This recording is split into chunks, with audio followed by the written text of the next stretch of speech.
जननीं शारदां देवीं रामकृष्णं जगद्गुरुं पादपद्मे तयश्रित्वा प्रणमामि मुहुर्मुहुः। আজকের ধর্মসভার সভাপতি পরম পূজনীয় স্বামী দুর্গাত্মানন্দজি মহারাজকে আভূমি প্রণাম নিবেদন করি। পূজনীয় স্বামী জ্ঞানলোকানন্দজি মহারাজকে, এবং আজকে এখানে যে ধর্মসভার আয়োজন করা হয়েছে তাতে উপস্থিত সকল ভক্তমণ্ডলীকে শ্রদ্ধা এবং নমস্কার জানাই। আজকে যে বিষয়ে আমাকে আলোচনা করতে হবে তা হচ্ছে শ্রী শ্রী মায়ের জীবন ও বাণী। মায়ের সমগ্র জীবন, সেটিকে বহু দিক থেকে আলোচনা করা যায়, বিশ্লেষণ করা যায়, এবং আর কয়েক বছরের মধ্যেই শ্রী শ্রী মায়ের 175 বছর জন্মবর্ষ পূর্তি হবে। কিন্তু মায়ের প্রাসঙ্গিকতা আজকে এত বছর পরেও কমেনি, বরং উত্তরোত্তর বাড়ছে।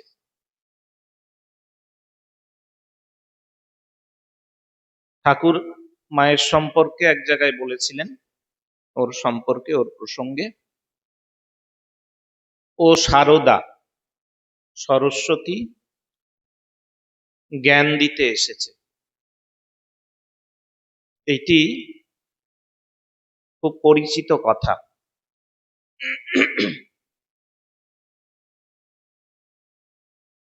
আরেকটি রয়েছে শ্রী শ্রী মায়ের কথাতে, রাসবিহারী মহারাজ স্বামী অরূপানন্দজি, তার সাথে মায়ের অনেক কথাবার্তা হয়েছে। মাকে অনেক জটিল প্রশ্ন করেছেন, মা সহজ সরল ভাষায়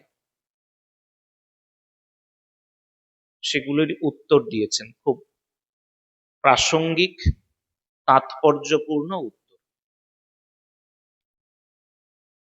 তো একদিন রয়েছে, মা রুটি বেলছেন,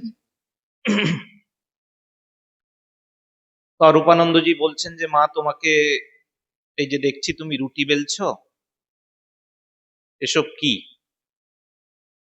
এ কি মায়া?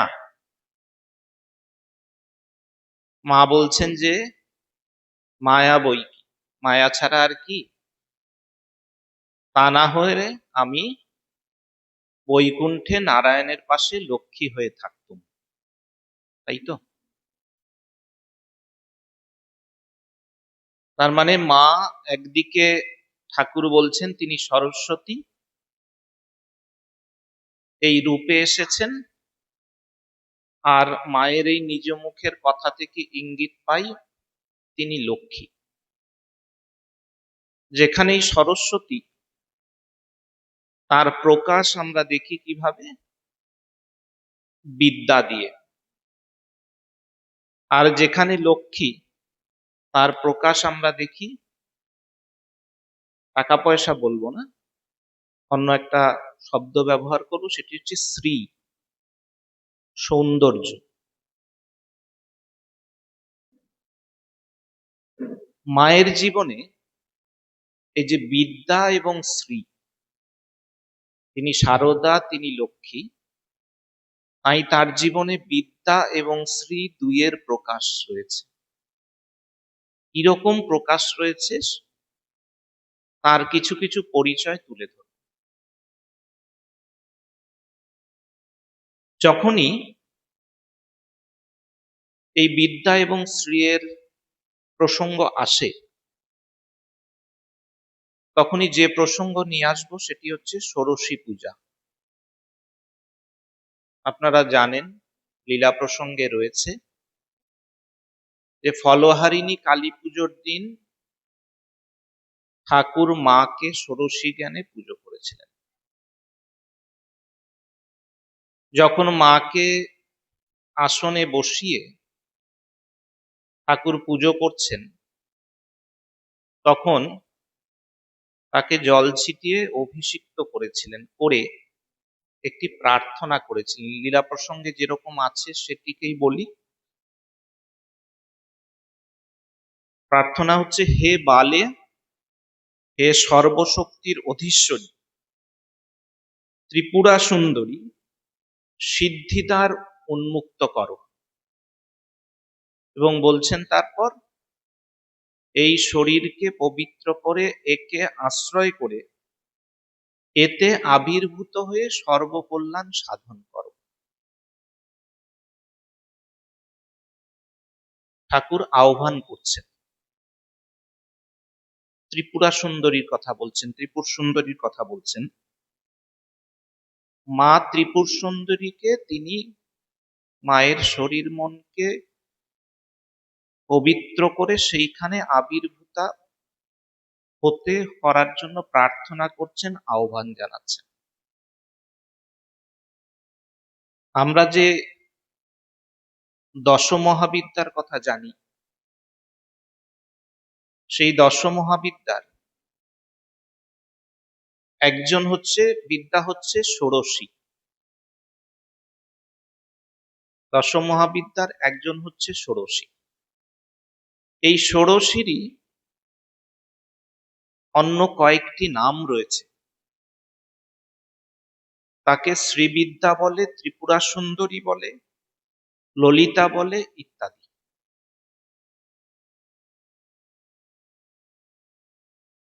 এবং অন্যত্রও রয়েছে যে তিনি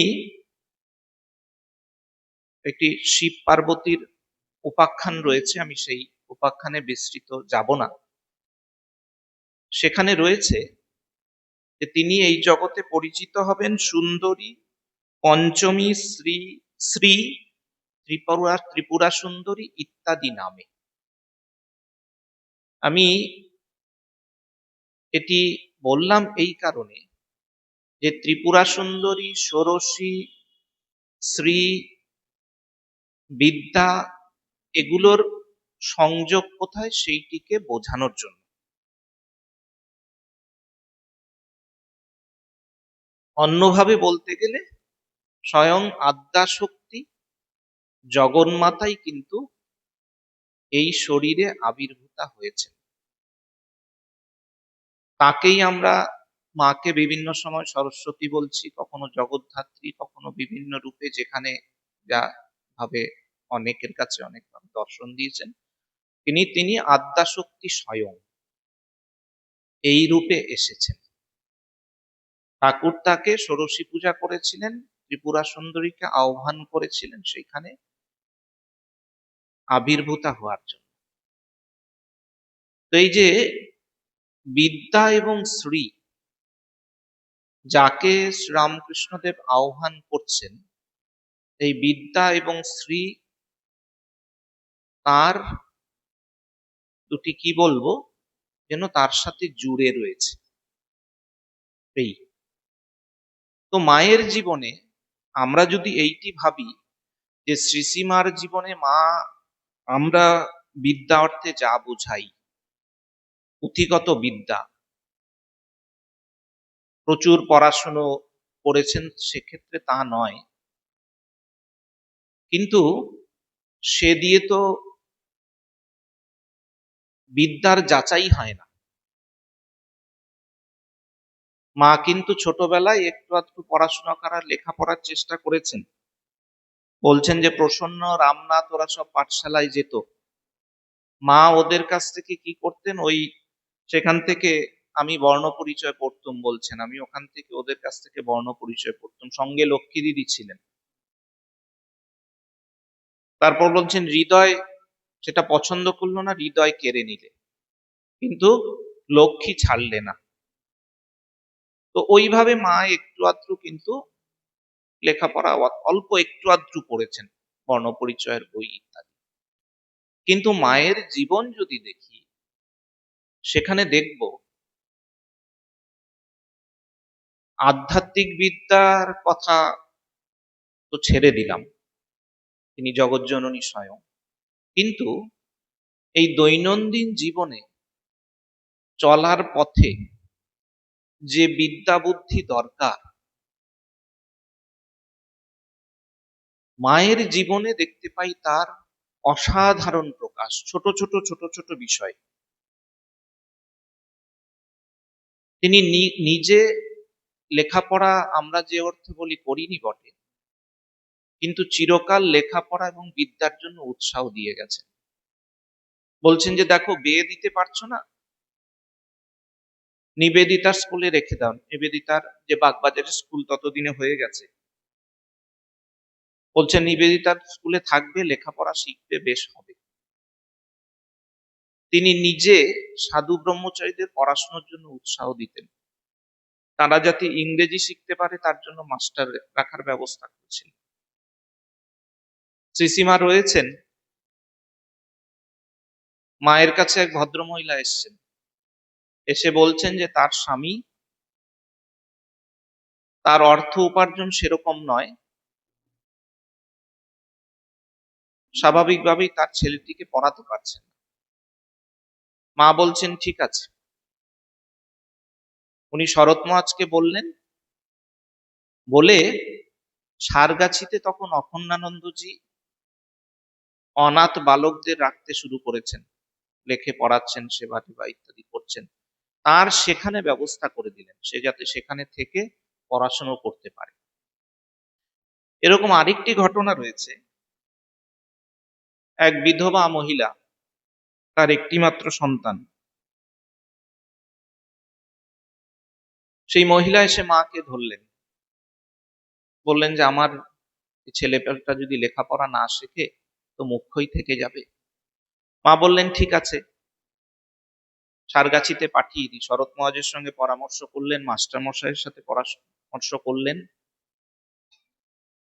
ঠিক হলো। বিধবা মহিলা বললেন যে ও আমার একমাত্র সন্তান, ওকে ছেড়ে আমি থাকতে পারবো না, ওকে এখানেই, ও যাতে আমার কাছে থাকে, আমার কাছ থেকে লেখাপড়া শেখে, সেইটা দেখো। মা ললিত বাবুকে বললেন,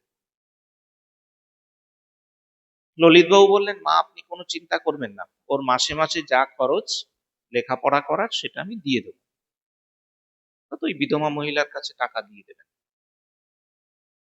মা বললেন না গো বাবা, ওর কি হবে না। কেন হবে না? না ওদের গরিবের সংসার, তুমি যদি ওর হাতে টাকাটা দাও তাহলে তার সবটা খরচ হয়ে যাবে, সংসারে খরচ হয়ে যাবে, ছেলেটার লেখাপড়াটা হবে না। ওর যেখানে লাগে স্কুলে খরচ ইত্যাদি সমস্ত সেইভাবে দিতে হবে, সেই ব্যবস্থা। দেখুন এখানে শুধু এই ছেলেটির বিদ্যার ব্যবস্থা করলেন তা নয়, আরেকটি জিনিস নিশ্চিত করতে শেখালেন, যে দান যখন করা হবে সেটার যাতে সদ্ব্যবহার হয়। কষ্ট উপার্জিত দান তো, সেটা যাতে সদ্ব্যবহার হয় সেটি নিশ্চিত করলেন। এটি একটি দারুণ শিক্ষা দিলেন, এটা একটা বিদ্যা। যখনই দান করবে একটু নিশ্চিত করতে হবে যাতে ঠিক ঠিক ব্যবহার হয়। বিদ্যার ব্যবস্থা করলেন, দানের সদ্ব্যবহার হয়, সঙ্গে সঙ্গে সেইটা হলো। সুতরাং যেখানে এটি একটি বুদ্ধি, যেখানে বিদ্যা রয়েছে, ঠিক ঠিক বিদ্যা রয়েছে, সেখানে বুদ্ধি রয়েছে। এবং সেটি কিরকম বুদ্ধি? যে বুদ্ধিতে অন্যের উপকার হয়। মায়ের বিদ্যাটি এইরকম, এবং মায়ের বিদ্যার সাথে যে বুদ্ধি রয়েছে যেটি কিনা আমাদের শেখার, সেই বুদ্ধিতে কিন্তু সমাজের অন্যদের উপকার হবে, অন্যদের কাজে লাগবে। তো আধ্যাত্মিক বিষয়ের বুদ্ধির কথায় যাচ্ছি না, জাগতিক বিষয়ের যে বুদ্ধি সেইটি মায়ের অসাধারণ ছিল। সেই পানিহাটির উৎসবের, পানিহাটির কথা জানেন, পানিহাটির মহোৎসব, ঠাকুর যাবেন, মাও যাবেন কিনা, ঠাকুর বললেন ওর যদি ইচ্ছে হয় চলুক। মা গেলেন না। তারপর ঠাকুর বলেছিলেন যে দেখো, হ্যাঁ ও ঠিক ঠিক বুদ্ধিমতী, আমরা দুজন যদি একসাথে যাই তাহলে বলবে হংস হংসী এসেছে। যে মা বুদ্ধির পরিচয় দিচ্ছেন। 1898 সাল, কলকাতায় প্লেগ হয়েছে। প্লেগের সেবা কাজ করতে হবে, প্রচুর টাকা পয়সা লাগবে। স্বামীজি কি বললেন, যে দরকারি মঠ বিক্রি করে দেবেন, মঠ বিক্রি করে দিলে সেখান থেকে অর্থ আসবে, সেই অর্থে প্লেগের সেবা হবে। মা কিন্তু সেটাতে বাধা দিচ্ছেন। মা বলছেন যে দেখো, এই বেলুড় মঠ কি এই একটা সেবা কাজেই শেষ হয়ে যাবে? এই বেলুড় মঠ তো একটা সেবা কাজে শেষ হয়ে যাবে না, এরপরে ঠাকুরের অনন্ত ভাব সারা পৃথিবীময় ছড়িয়ে পড়বে। মা সেটি করতে দিলেন না। এই যে প্র্যাকটিক্যাল যে জায়গাটা, সেটাই এখানে দেখার। 1901 সাল, স্বামীজি মায়াবতীতে রয়েছেন, সেখানে অদ্বৈত আশ্রম রয়েছে। স্বামীজি গিয়ে দেখলেন যে ওখানে সাধুরা সব মিলে একটা ঠাকুর ঘর ইত্যাদি করেছে। স্বামীজি খুব বকাবকি করলেন, এখানে অদ্বৈতের জায়গা। তো সেখান থেকে স্বামী বিমলানন্দজি, খগেন মহারাজ মাকে একটা চিঠি লিখলেন, মায়ের পরামর্শ চেয়ে এক্ষেত্রে কি করণীয় আমাদের।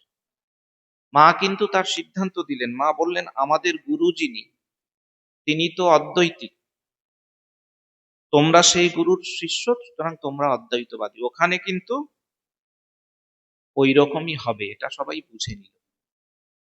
যেখানে প্রয়োজন হয়েছে, যেখানে সিদ্ধান্ত নেবার দরকার, মা কিন্তু ঠিক ঠিক সিদ্ধান্ত দিলেন। সেই সময়তে রামকৃষ্ণ মিশন সবে প্রতিষ্ঠা হয়েছে, মাস্টারমশাই ইত্যাদিরা আছেন, ঠাকুরের গৃহী পার্ষদরা রয়েছেন। এরকম একটা তর্ক বিতর্ক চলতোই, একটা চাপানুতর, যে এই যে এইসব সেবা কাজের প্রবর্তন হচ্ছে সেটা আদৌ প্রয়োজন আছে কিনা, এটার গুরুত্ব কতখানি, সাধুরা জপ ধ্যান সাধন ভজন ইত্যাদি নিয়ে থাকবে। মা কাশী সেবাশ্রমে গেলেন, সেখানকার কাজকর্ম সব ঘুরে দেখলেন। মাকে যখন জিজ্ঞেস করা হলো যে মা আপনি কিরকম দেখলেন, মা বললেন একদম এইসব কাজকর্ম সমস্ত ঠিক ঠিক হচ্ছে, দেখলাম যে ঠাকুর এখানে প্রত্যক্ষ বিরাজ করছেন। এবং তারপর বলছেন কাজ করবে না তো কি করবে, দিন রাত 24 ঘন্টা কি জপ ধ্যান নিয়ে থাকতে পারে? তো এটা যেন ওই মায়ের কথায় এ সবার একটা কিন্তু মনে একটা, এই যে দ্বন্দ্ব ইত্যাদি চলছিল, সেই জিনিসটা কেটে গেল। মা এই সিদ্ধান্তটা দৃঢ়ভাবে দিয়ে যাচ্ছেন কি করণীয়। আরেকটি রয়েছে, ওই প্রথম বিশ্বযুদ্ধের পরে ওই লিগ অব নেশনস তৈরি হচ্ছে। মাকে উড্রো উইলসন তিনি 14 দফা সব শর্ত ইত্যাদি দিয়েছেন, মাকে সেগুলো পড়ে টড়ে শোনানো হচ্ছে। তো মা বলছেন দেখো ওরা যা বলে মুখস্থ, যদি অন্তস্থ হতো তাহলে হতো। অর্থাৎ এই সমস্ত যা কিছু বলছে বাইরে বলছে, ভেতরের কথা নয়। সত্যি সত্যি কিছুদিন পর যখন গেল, দেখা গেল যে সত্যি সত্যি তাই। 1916 সাল, তো রামকৃষ্ণ মিশন, সেই সময় রামকৃষ্ণ মিশনে অনেক বিপ্লবীরা আসছেন। তারা তাদের বিপ্লবী জীবন জীবন ছেড়ে দিয়ে রামকৃষ্ণ মিশনে যোগদান করেছেন, সন্ন্যাসের জীবন নিয়েছেন।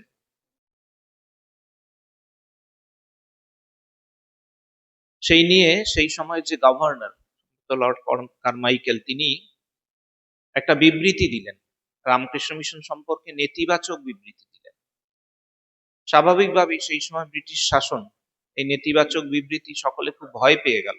মিশনের ভেতরেও যারা রয়েছেন, বাইরে ভক্তরা যে কি হবে, ব্রিটিশদের রোষে পড়লে তো মুশকিল। নানানজন নানান রকম বললেন, কেউ কেউ বললেন এই যারা এসছেন তাদের আহ কিছু একটা করা দরকার ইত্যাদি। শারদানন্দজি ছিলেন তখন আমাদের সাধারণ সম্পাদক, তিনি মায়ের কাছে গেলেন, মাকে বললেন।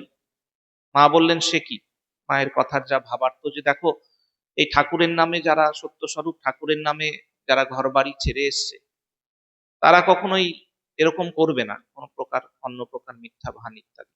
তুমি যাও, গভর্নরের কাছে যাও, তাকে গিয়ে বুঝিয়ে বলো, তিনি নিশ্চয়ই শুনবেন। তাই হলো, শারদানন্দজি ম্যাকলাউডের সঙ্গে যোগাযোগ করে ম্যাকলাউড শারদানন্দজিকে নিয়ে গেলেন তৎকালীন গভর্নরের কাছে। তিনি সব শুনলেন। তিনি শুনে রামকৃষ্ণ মঠ মিশনের কি কাজ তাকে বুঝিয়ে বলা হলো। সব শুনে তিনি আবার একটা বিবৃতি দিলেন, ইতিবাচক বিবৃতি দিলেন রামকৃষ্ণ মিশন সম্পর্কে। তো এই সকলে যখন অন্যরকম একটা ভাবনা চিন্তা করছিলেন যে যারা বিপ্লবীরা ইত্যাদিরা আছেন, মা কিন্তু সেই সময়ে তার একটা সিদ্ধান্ত কি করণীয় তিনি কিন্তু সেইটাকে মা বলে দিচ্ছেন। তো মায়ের এই পরামর্শে শরৎ মহারাজ যে গভর্নরের কাছে গেলেন, সেখানে গিয়ে কিন্তু এই যে সমস্যা যেটা, সেটা কিন্তু দূর হয়ে গেল। তো এই বললাম, এতক্ষণ যা বললাম সেটি হচ্ছে আমাদের মঠ মিশনের কার্যধারা ইত্যাদি সেই সময়ে যারা ছিলেন। এই শুধু নয়, মা আমরা যে দৈনন্দিন জীবনে চলবো বিভিন্ন সময়ে, আমাদের তো কর্মময় জীবন, আমাদের সকলকে কর্ম করতে হয়। এই কর্ম করার মাঝে আমাদের এটাই খেয়াল রাখতে হয় যে কর্ম এবং আমাদের সাধন ভজন এই দুটো যেন যুগপৎ চলে। সারাদিনের কাজকর্মের শেষে যখন সাধন ভজন করি, মনটা যতটুকু শান্ত রাখা যায় ততটুকু শান্ত থাকবে, যতটুকু কাজকর্ম করতে গিয়ে সেখান থেকে অশান্তি যত কম হয় সেটি তত মঙ্গলময়। তার মানে কাজ করার সময় একটু কিছু কৌশল জানতে হবে। কাজ করা তো শুধুমাত্র কাজ বলতে, তাতে আমাদেরকে মানুষজনের সঙ্গে চলতে হয়, ওতেই তো আমাদের বেশিরভাগ সময় যায় বিভিন্ন কাজের ক্ষেত্রে বিভিন্ন মানুষজনের সঙ্গে। এই কৌশলটি কিন্তু মা দেখিয়ে দিয়েছে, অনেক ছোট ছোট মায়ের জীবনে রয়েছে যে কি করে ওই মনকে শান্ত রাখতে হবে কাজকর্মের মধ্যে, কি উপায়, কি কিভাবে সময়টিকে বাঁচাতে হবে। কিরকম, মা তখন উদ্বোধন বাড়িতে রয়েছেন, একদিন রাতে রাঁধুনি আসেনি। তো এত রাঁধুনি, এই রান্না বান্না কে করবে, বাসনপত্র, রান্না করলে বাসনপত্র মাজা। তাই একজন ব্রহ্মচারী বললেন যে তিনি করবেন সব। মা তাকে বারবার বারণ করলেন যে না, এগুলো তুমি করো না, দেখো এগুলো পারবে না, এত বাসনপত্র ইত্যাদি মাজা। শুনলেন না, করলেন, খুব জোর করে করলেন, এবং জোর করে করতে গিয়ে অসুবিধের সৃষ্টি হল পরবর্তীকালেও। সে কথা হচ্ছে এই, মা বুঝেছিলেন এর সামর্থ্য এতটা নেই, এ সামর্থ্যের অধিক কাজ করে ফেলছে, সেইটি অশান্তি ডেকে আনে। মা একটা সূত্র বলছেন, দেখো, আগু বাড়া হয়ে কোনো কাজ করো না। মায়ের ভাষা, আগু বাড়া হয়ে কোনো কাজ করো না, মানে আগু বাড়া হওয়া মানে আমার সামর্থ্যকে ক্রস করে আমি যাব না, তাতে এমন একটা অবস্থা পরিস্থিতি সৃষ্টি হবে যেটাকে আমি সামাল দিতে পারবো। দেখুন, ছোট ছোট্ট ঘটনা, কিন্তু এখানে শিক্ষণীয়। মায়ের এক সন্তান ছিল, মা তাকে একবার একটি গ্রামে পাঠিয়েছেন, কোনো একটি গ্রামে কাজে পাঠিয়েছেন, ছোট একটা কাজ, আর ফিরতে অনেক দেরি হয়েছে। কেন, সে যেখানে কাজে গেছে সেখানে গিয়ে কাজ হয়ে গেছে, তারপরে লোকের সাথে কথায় জড়িয়ে পড়েছে, এটা সেটা নানান রকম আগরুম বাগরুম কথা বলতে বলতে বলতে একটা ঝামেলায় জড়িয়ে পড়েছে, তার আসতে দেরি হয়েছে অনেক। মা তখন এসছে মায়ের কাছে এসে মাকে বলেছে যে এরকম এরকম ব্যাপার। মা বলছেন, দেখো, যখন যেখানে যাবে, যে কাজে যাবে, কাজটি হয়ে গেলে তখনই চলে আসবে। দেখা যায় জীবনে আমরা অনেক সময় কেঁচো খুঁড়তে গিয়ে সাপ বার করে বসি। এই কাজের প্রসঙ্গ, যেটুকু কাজ সেটুকু করা, তার বাইরে অপ্রাসঙ্গিক নয়। এই অপ্রাসঙ্গিক কি, সেটা বিভিন্ন প্রেক্ষিতে অপ্রাসঙ্গিকের সংজ্ঞা এক এক রকম। কিন্তু মা কিন্তু যেটি বলার, যেটি বোঝানোর, মা কিন্তু সেটি বুঝিয়ে দিলেন। তার বলতেন, দেখো, কাজের জায়গায় অনেক সময় আমাদের মনোমালিন্য হয়। মা বলছেন, ওই রাধু, নলিনী ইত্যাদি প্রসঙ্গে বলছেন, তত্ত্ব পাঠাতে হবে এই নিয়ে। মা বলছেন, দেখো, যখন কাজ করবে সকলের সঙ্গে একটু পরামর্শ করে, সকলকে একটু মান্যি দিয়ে চলতে হয়। মা বলছেন, আমিও সেরকম করি। অর্থাৎ যারা আছে তাদের সঙ্গে একটু কাজকর্মের সময় পরামর্শ করে তোলা। স্বামীজি এই আলোচনা করেছেন যে একটি সংগঠন সেটি ঠিক ঠিক কিভাবে চলবে, নেতা কিরকম হবে। বলছেন যে সে সবাইকে নিয়ে চলবে, সবার সঙ্গে পরামর্শ করে চলবে। মা তার মতো করে বলছেন, এই দেখো, আমি সবাইকে পরামর্শ করে একটু নিচু হয়ে চলতে হয়। এইটি মা বলে দিচ্ছেন, মা শিখিয়ে দিচ্ছেন। আরেকটি রয়েছে,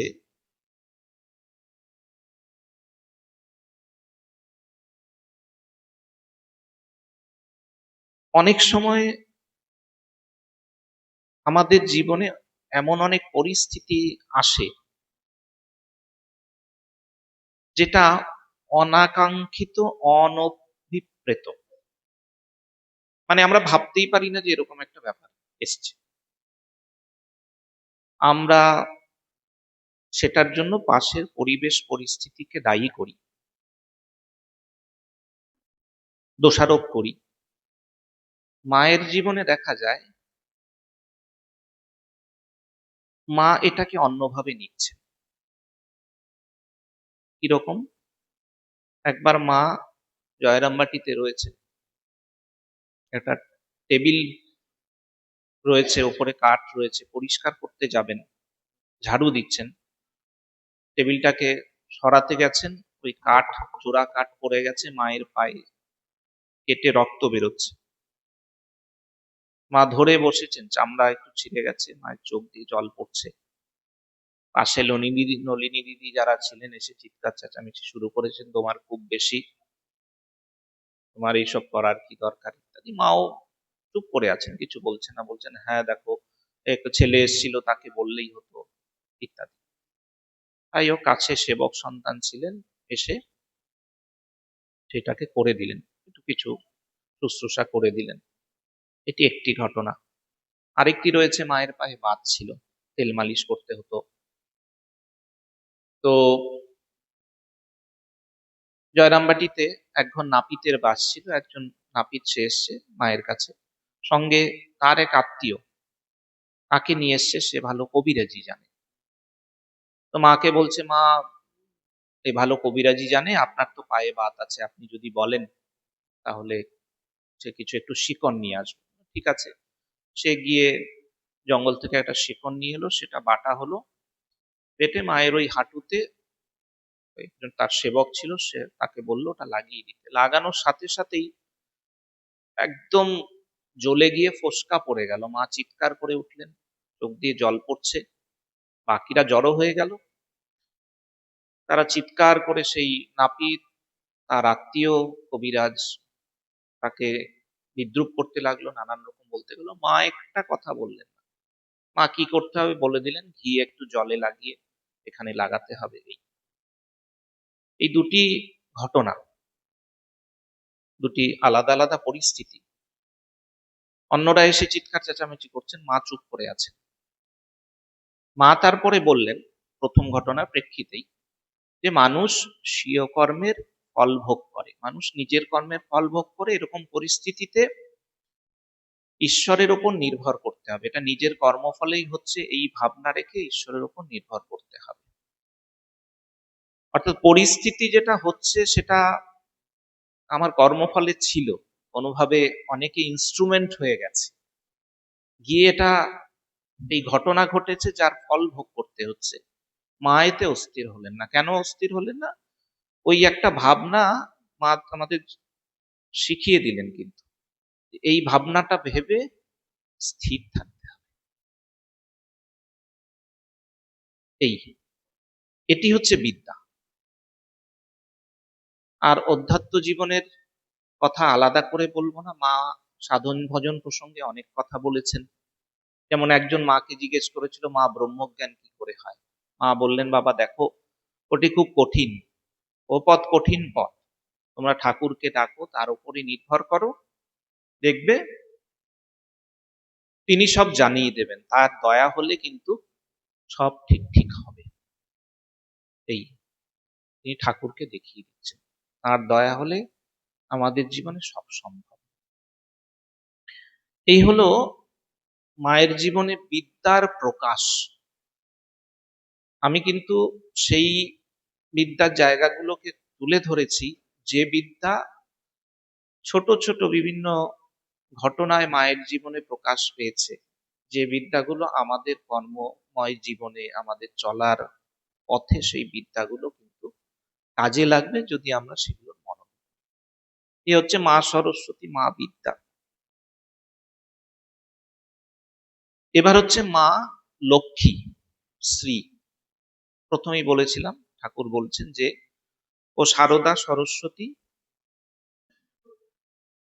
জ্ঞান দিতে এসেছে, কিন্তু রূপ ঢেকে। কেন? রূপ থাকলে ওই লোকের মন অশুদ্ধ, তারা অন্যভাবে দেখতে পারে, আর কি, তাতে অকল্যাণ হবে। এই এবং হৃদয়কেও মা বলছেন, আরে ও সারদা, ও সাজতে ভালোবাসে, গয়না ইত্যাদি করিয়ে দিয়েছিলেন। এই তো এই শ্রীয়ের প্রকাশ কিরকম মায়ের জীবনে? একবার বাগবাজারে মা গঙ্গার ঘাটে একটি যুবক, সে অসুস্থ, মাস্টারমশাইয়ের কাছে যায়। মাস্টারমশাই তাকে বললেন যে তুমি চণ্ডী পাঠ করো, তাতে তোমার কল্যাণ হবে। তো বাগবাজার ওই ঘাটে সে বসে বসে চণ্ডী পাঠ করছে, সৌম্যা সৌম্যতরা শেষ সৌম্যভ্যস্ত ইত্যাদি ইত্যাদি।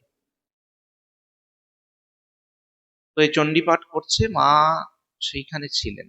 তো যখন এইটি পাঠ করছে, সৌম্যা সৌম্যতারা শেষ, তখন দেখছে যে মা মুখ তুলে তার দিকে তাকিয়েছেন। মায়ের সে সৌম্য মূর্তি, ওই কল্যাণপ্রদ মূর্তি, সেইটি তার কাছে তার সেই রূপটি ধরা দিল। যেন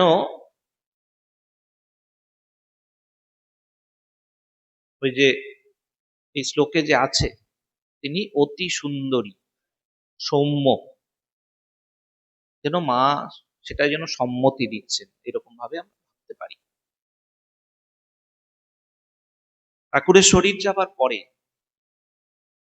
মায়ের তখন খুবই কষ্ট।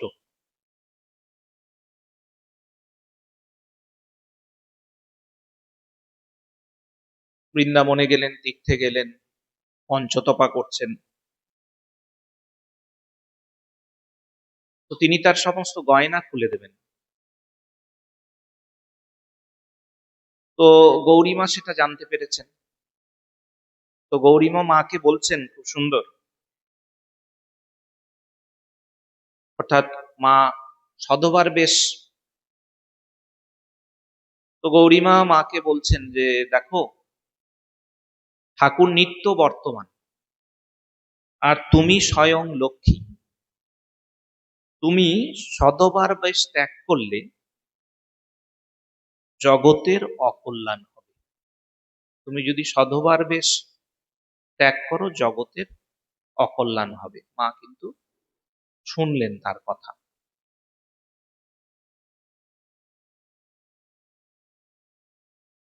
তো যিনি স্ত্রী রূপিণী বিদ্যাদায়িনীর সাথে,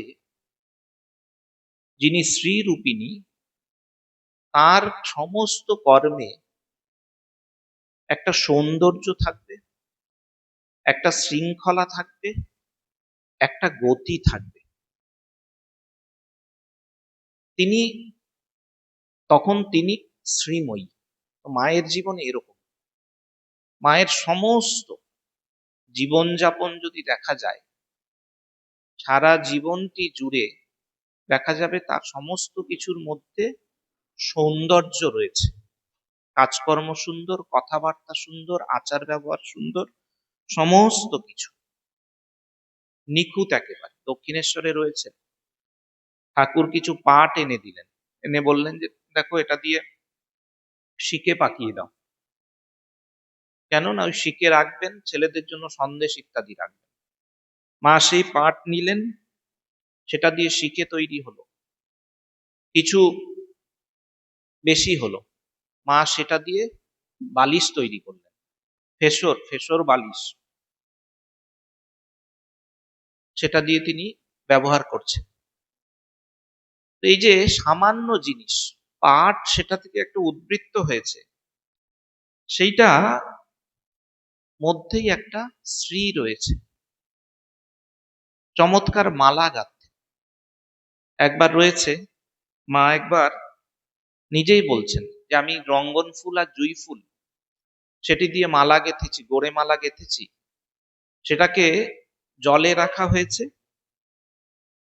ভেজানো হয়েছে, খুব সুন্দর ফুটে উঠেছে একেবারে। সেটিকে নিয়ে যাওয়া হলো, মা ভবতারিণীকে পরিয়ে দেওয়া হয়েছে, খুব সুন্দর রূপ তুলেছে। ঠাকুর দেখে বললেন আরে এমন সুন্দর মালা কে গেঁথেছে? মা ভবতারিণীর কালো ইয়ের মধ্যে এত অপূর্ব মালা। ঠাকুর বললেন কে করেছে? তো বলা হলো যে মা করেছেন। ঠাকুর বললেন ওকে নিয়ে এসো। সবাইকে শোনানো হলো,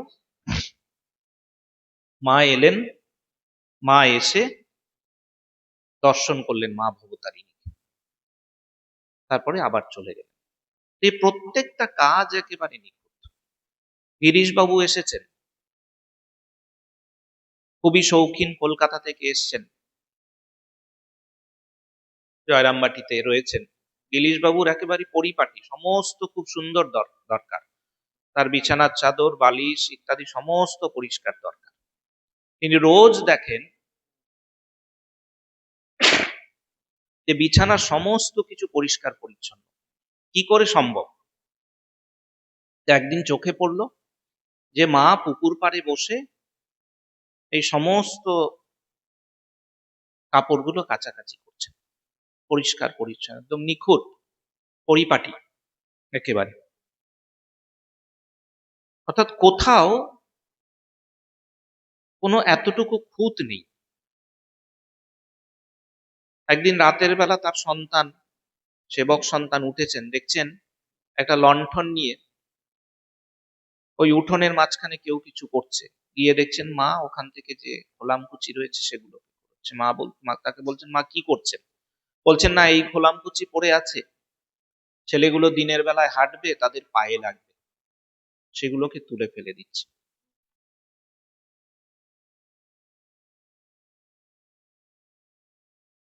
তো এই যে কর্মময় মায়ের জীবন, তো তার মধ্যে একটা সৌন্দর্য রয়েছে। ছোট ছোট কাজ, ছোট ছোট কাজ দিয়ে বোঝা যাবে মায়ের তাই। এবং রবীন্দ্রনাথ বলছেন এক জায়গায় যে দেখো, যেখানে সৌন্দর্য রয়েছে সেখানে মঙ্গল রয়েছে, কল্যাণ রয়েছে, কল্যাণ আকাঙ্ক্ষা রয়েছে। যেখানে সৌন্দর্য রয়েছে সেখানে মঙ্গল রয়েছে, মঙ্গলময় রয়েছে, কল্যাণাকাঙ্ক্ষা রয়েছে। যেখানে মঙ্গল রয়েছে, কল্যাণাকাঙ্ক্ষা রয়েছে, সেখানে সৌন্দর্য রয়েছে। সুন্দর আর মঙ্গল, সুন্দর আর কল্যাণ, এই দুটো একসাথে যায়। তার জীবনটি শ্রীমণ্ডিত, তো মায়ের জীবন শ্রীমণ্ডিত। তাই মায়ের জীবনের মধ্যে সবসময় কল্যাণাকাঙ্ক্ষা ছিল। যাকে যার জন্য যেটুকু পেরেছেন মঙ্গল করেছেন। এই রামময় মহারাজের ঘটনা আছে। রামময় মহারাজ খুব ছোট, তিনি মায়ের কাছে আসতেন প্রতি সপ্তাহে। একবার ওই ভুনি খিচুড়ি রান্না হয়েছে, মা রেখে দিয়েছেন, রামময় মহারাজ এসছেন, পুরোটা খেতে ফেললেন না, বললেন যে ফেলে দেবেন, মা সেটা করতে দিলেন না, বললেন দেখো যার যা প্রাপ্য দিতে হয় ওটার সদ্ব্যবহার করলেন। যতটুকু এই শ্রীমণ্ডিত তার জীবন দিয়ে তিনি দেখতে পাই যে যার জন্য যতটুকু কল্যাণ করা যায় মা করছে। জয়রামবাটিতে রয়েছেন আমাদের বারুদ, যে তাদের এক বিধবা রয়েছে, তার কানে ঘা হয়েছে, এত ঘা, পোকা বেরোচ্ছে, কেউ কাছে যেতে পারছে না। মা গেলেন, এই নিম হলুদ ইত্যাদি সব জল টল নিয়ে গেলেন, পিচকিরি নিয়ে গেলেন, সমস্ত সেটাকে বার করলেন, করে সেখানেই নয়, কোয়ালপাড়ায় খবর পাঠালেন, কোয়ালপাড়া থেকে তার সেবকেরা এলো, সন্তানেরা এলো, মা তাকে একটা গরু গাড়িতে করে তুলে দিয়ে একটু দুধ খাইয়ে তাকে কোয়ালপাড়াতে পাঠালেন। সেখানে খুব সেবা শুশ্রূষা পেলেন, শরীর থাকেনি। মা পরে যখন শুনেছিলেন বললেন, বাবা তোমরাই তার ঠিক ঠিক সন্তানের কাজ করবে। এটি কিন্তু মায়ের জীবনে দেখতে পাই যে তিনি খুব বিশাল আয়োজন ইত্যাদি করেননি, কিন্তু তিনি তার সামর্থ্য অনুযায়ী কিন্তু এই কল্যাণ করার কাজটুকু করে গেছে। এবং একটা খুব সুন্দর কথা আছে মায়ের, বলছেন যে এই এক একবার মনে হয় যে এই শরীরটুকু না হয়ে একটা খুব বড় শরীর হলে তাহলে কত না জীবের কল্যাণ হতো। এই বলছেন যে শরীরটা এইটুকু তা না হয়ে বড় হলে আরো বেশি লোকের কল্যাণ। নিজের জীবন দিয়ে তিনি কল্যাণ করছেন, কাজটি নিখুঁত, যখন যে কাজটা করছেন পরিপাটি করছেন। স্বামীজির কর্মযোগে রয়েছে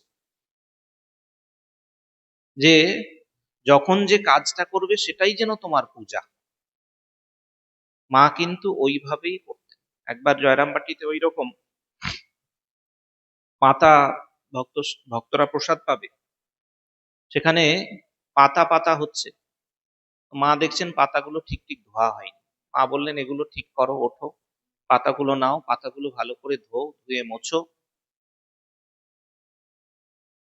তারপর বলছেন পাতাগুলো কিভাবে পাততে হবে, বলছেন একটা পাতা থেকে আরেকটা পাতার একদম সমান দূরত্ব হবে, এগুলো সমান্তরালে থাকবে। এই কাজটাও এটাই হচ্ছে কর্মযোগ, একদম নিখুঁত হবে, সমস্ত মন প্রাণ ঢেলে ওই কাজটা করতে হবে। মা এটি দেখাচ্ছে, এই কাজের মধ্যে সৌন্দর্য, তার সৌন্দর্যের সাথে কল্যাণটা জড়িয়ে রয়েছে। একদিন মায়ের যারা সন্তান ছিলেন তারা ঠিক করলেন মায়ের জন্মতিথি উৎসব পালন করবেন। খুব ঘটা করে সব ইত্যাদি আয়োজন ইত্যাদি হচ্ছে, হঠাৎ দেখা যাচ্ছে মাকে পাওয়া যাচ্ছে না। কোথায় গেল, খুঁজে দেখা গেল একটা গিয়ে ঘরের এক কোণে মা কিছু পথ্য তৈরি করছেন। মাকে বলল, কি আপনি কি করছেন? না, আমার অমুক সন্তানের শরীরটা ভালো নেই, আজকে তো উৎসবের দিন, আজকে তো ওর পক্ষে অসুবিধা হবে, কেউ খোঁজ খবর নেবে না, সেই জন্য একটু রান্না করে রাখছি। সবসময়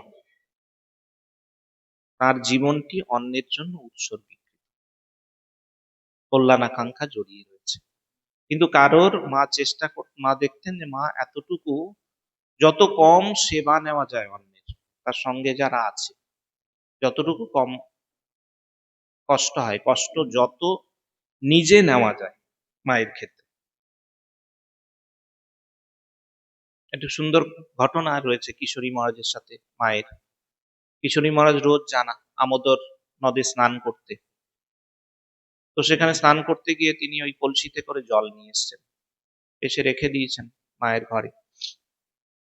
মা না করলেন, দেখো তুমি আমার জল আনতে হবে না, আমোদরের জল। মা বারুজ্যে পুকুরের জল ব্যবহার করেন, বলে, আমি ওই জলই ব্যবহার করি ইত্যাদি।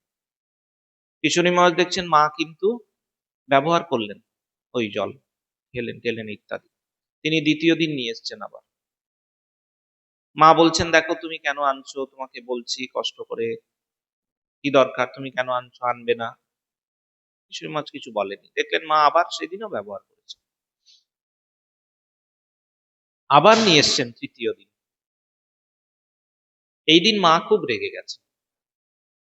মা চিৎকার করে, তোমাকে বলছি, তুমি কথা শুনছো না, আবার তুমি নিয়ে এসছো ইত্যাদি।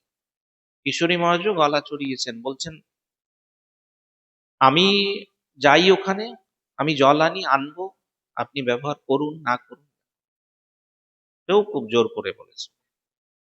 মা তখন বলছেন, দেখো তুমি ওখানে আমোদরে যাও, স্নান করো, সবই ভালো, কিন্তু কি জানো বাবা, তুমি রোজ রোজ আমার জন্য কষ্ট করে নিয়ে আসবে জল, ওই জন্য বলছিলাম। কিরকম ভাবনা দেখো, যে তার একটু কষ্ট হবে। তিনি বারুজ্যে পুকুরের জল ব্যবহার করছেন, যে জল সবাই, ওখানেই সব চলছে, খাওয়া দাওয়া স্নান ইত্যাদি, তাই ব্যবহার করছেন। সন্তান এনে দিচ্ছে, আনন্দে এনে দিচ্ছে, কিন্তু তার যে কষ্ট হবে রোজ, না করছেন। কল্যাণ করছেন, সেই সাথে সাথে যতটুকু কম নেওয়া যায়। এটি হচ্ছে শ্রী, এটি হচ্ছে সৌন্দর্য।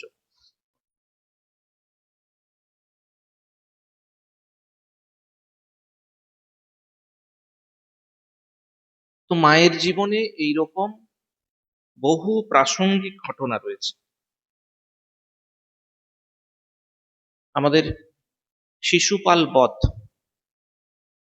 এতে সুন্দরের একটা কি, শ্রী, সৌন্দর্য, সুন্দর, এর একটা সুন্দর সংজ্ঞা আছে।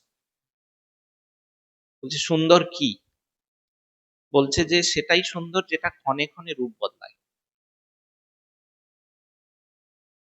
সেটাই সুন্দর। যে মায়ের জীবনে এইরকম। মা দেখা যেত কলকাতা থেকে যখন জয়রামবাটি যাচ্ছেন, গোয়ালপাড়া গেছেন, দোলনায় বসেছেন, দোলনায় দোল খাচ্ছেন, অন্যরা দুলিয়ে দিচ্ছে, অন্যরা বসছে, মা তাদের দোল খাওয়াচ্ছেন। শিলাবৃষ্টি হয়েছে, নিজেই শিল কুড়িয়ে মুখে দিচ্ছেন, বালিকার মতো আনন্দ। একবার হয়েছে আবির, আবির খেলা হচ্ছে, সেদিন দোলের দিন, দুটো বাচ্চা ছেলে এসছে, তারা মায়ের পায়ে আবির দিচ্ছে, মা নিজে বালিকার মতো আনন্দ করে তাদের গায়ে আবির ছুটছেন। পাশে শ্রীশ ঘটক, তিনি এই স্মৃতিকথা লিখেছেন, তিনি পাশে দাঁড়িয়ে আছেন। তিনি দেখছেন মা যখন ওদেরকে আবির দিচ্ছেন, মায়ের একটা ভাব, সরল বালিকার মতো আনন্দ করছেন। আর যখন শ্রীশবাবুর সঙ্গে কথা বলছেন, একেবারে গম্ভীর, একেবারে। তো এই যে ক্ষণে ক্ষণে রূপ বদলাচ্ছে, তিনি সুন্দর। এই মা গেছেন আমাদের সতীশ বিশ্বাসের ঘরের বারান্দায়, এটি আমাদের শারদেশানন্দজির স্মৃতি কথাতে খুব সুন্দর আছে। একজন নিকোনো উঠোন, সেই বারান্দায় মা বসেছেন, পা দুটি ছড়ানো, খুব সুন্দর লিখছেন, যেন মা লক্ষ্মী পা দুটি ছড়িয়ে বসে আছেন, একেবারে এত সৌন্দর্য, এত শ্রী। যে এইরকম ছিল মায়ের জীবন,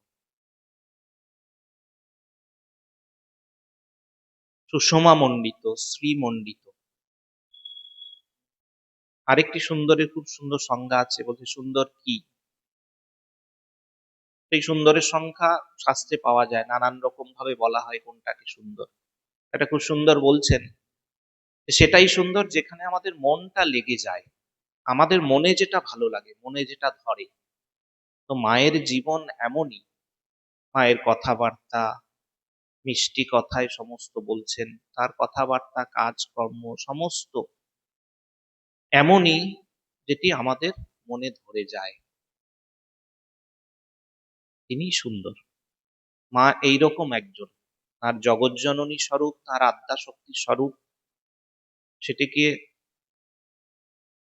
যদি রাখি, সেটার বাইরেও মায়ের এই যে শ্রী এবং বিদ্যা তার জীবনে যেরকম প্রকাশিত হয়েছে, সেটিকে যদি আমরা আমাদের জীবনের মধ্যে আনতে পারি, মনন করতে পারি, তাতে আমাদের কল্যাণ হবে। আমরা আমাদের এই সাধন পথে, আমাদের পথে, অধ্যাত্ম জীবনযাপনে তা আমাদের সহায়ক হবে। আজকের দিনে শ্রী শ্রী মায়ের কাছে প্রার্থনা করি, তিনি আমাদের আশীর্বাদ করুন যেন আমরা তার জীবন চিন্তন মনন করতে পারি, তার জীবনের উপদেশ, তার কথা সেগুলোকে আমাদের জীবনে পালন করে ধন্য হতে পারি। সবাইকে শ্রদ্ধা এবং নমস্কার জানাই।